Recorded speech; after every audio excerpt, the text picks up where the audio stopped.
Om Nithyananda Maha Sadashivoham.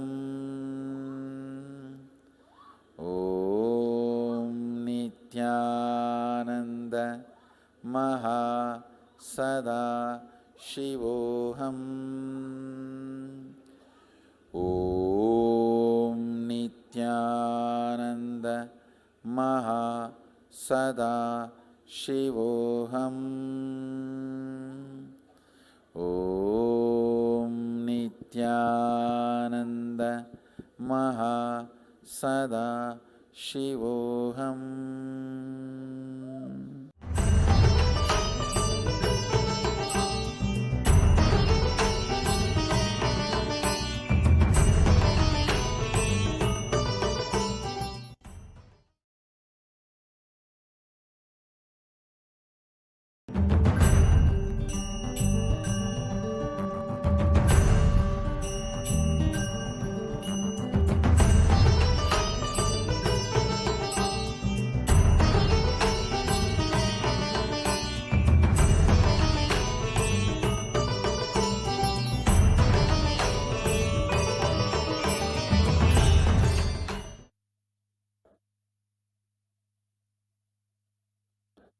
My next commitment to all of you, I'll make you experience KAILASA.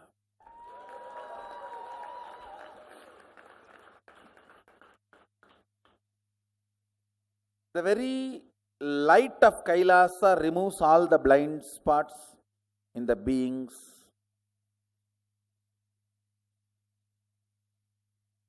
Now I will complete Vidya Tattva and Shiva Tattva, both, and make you experience the 11th dimension. It is actually a game to make you understand and visualize each dimension, what all it consists, what it takes to generate and what it takes to sustain, what it takes to evolve. When Shabda is generated, how it is sustained as Nada and evolved as Nadakala. It is just a contemplation game to make you understand, to make you engage with the infinity. I'll just show you a simple video. How many of you saw that antimatter? I just shared in my Facebook page. I'll show you and then I'll talk to you guys about it.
How many of you teleported successfully at least once? Raise your hand.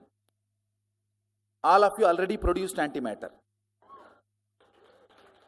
Understand, only if the vibhuti here, bhasma here becomes antimatter, it can travel and settle down in any place and become matter.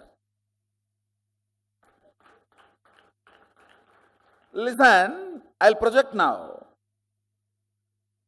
This other side is just antimatter. How many of you are catching? The other side of all the heads.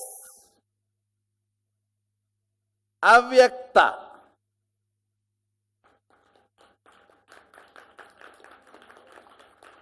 Understand? Now I have given one side.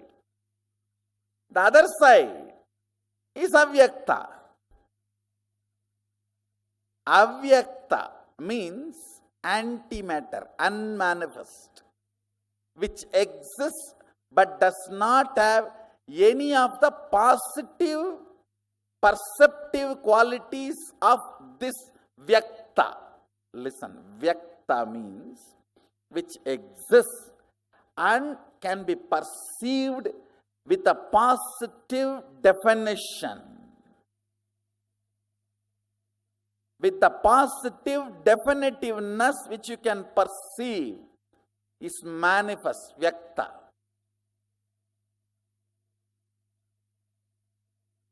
I know, many are thinking, anyhow, vyakta itself I have not understood, forget about avyakta.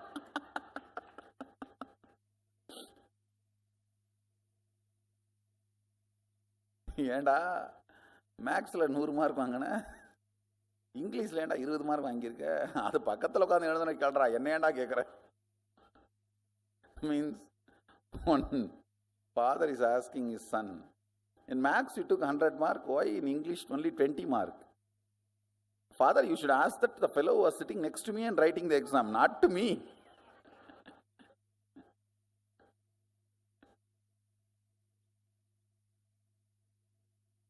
So vyakta itself we have not understood anything. Avyakta. Listen, what we call parallel universe, unmanifest, avyakta, the delusion component of Mahadeva, Throbhava, cannot be exactly translated as delusion. It should only be translated as ununderstandable, ununderstood, or unknown. Throbhava is not, the precise word is not delusion. Precise word is unknown. The various permutation combinations of the 5 units, 5 unit principles is length, breadth, depth, time, space. 5 tattva, principal tattvas. The various permutation combination of these 5 principles forms 11 dimensions. Length, breadth, depth. These 3 dimensions operate in Bhu, the pure space where all other things merge into the space is KAILASA. The 14 lokas. Atala, Vitala, Sutala, Talatala, Bhatala, Bhur, Bhuva, Suva, Tapas, Satya. All those 14 lokas come under these 11 dimensions. Understand this 11 dimension, then I'll initiate all of you. Not just educating, I'll initiate also. Just I need to change the fuel in your body. The fuel with which you are functioning now needs to be changed. You will automatically have your eyes pulled by the third eye during the initiation. I'll also teach you guys to teleport and materialize antimatter. See, all teleportation has to happen only through the antimatter. Vibhuti has to become antimatter, only then it has to become a Vibhuti again. So if I just ask you guys to stop in between, that's all. You have antimatter and billions of dollars.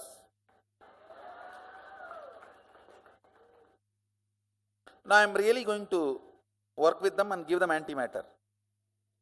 That NASA or whatever, whoever is doing it. Understand? Now I uttered the words, this 11 dimension, in this exists 14 lokas. It's all word for you, I know. Atala, Vitala, Sulatala, Talatala, Batala. Well, now what will you understand? I know. Very rhythmic. Tala, tala, ta, ta, ta. That's all. Bhur, bhuva, suva, tapa, satya. Again, more or less words. I am actually going to change the fuel in you into the pure prana which raises you to Kailasa. Understand? I am not expecting all of you will experience Kailasa now itself. I am just going to change the fuel and infuse that fuel. The breathing of Mahasadashiva into you literally. Literally Mahasadashiva is going to breathe in you now.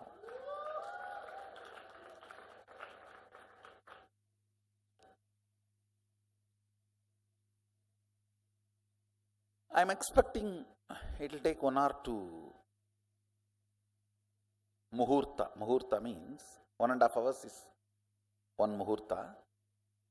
At least 2-3 muhurta it will take for this fuel to spread into your subtle body and give you the experience. But for some people it can even raise now.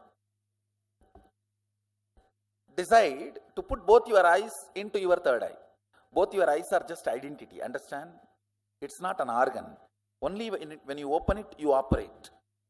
How many of you are understanding eyes are not just organ? It's through which you communicate with the whole universe. That's why many times when you close your eyes, mind stops suddenly. Decide to put both your eyes into third eye.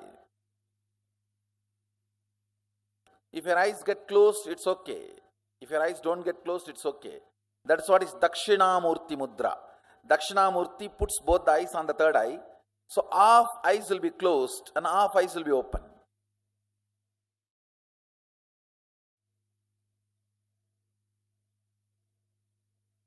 Put both your eyes into your third eye. Hum Mahavakya intensely along with me. Om Nithyananda Maha Sadashivoham. Om Nithyananda Maha Sadashivoham.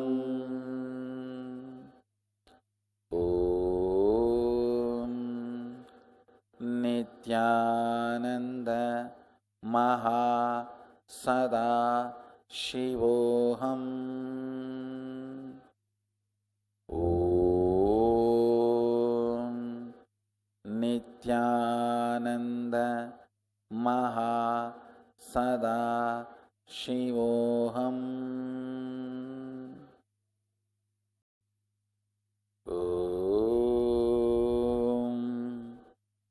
Nithyananda Maha Sadashivoham. Om Nithyananda Maha Sadashivoham.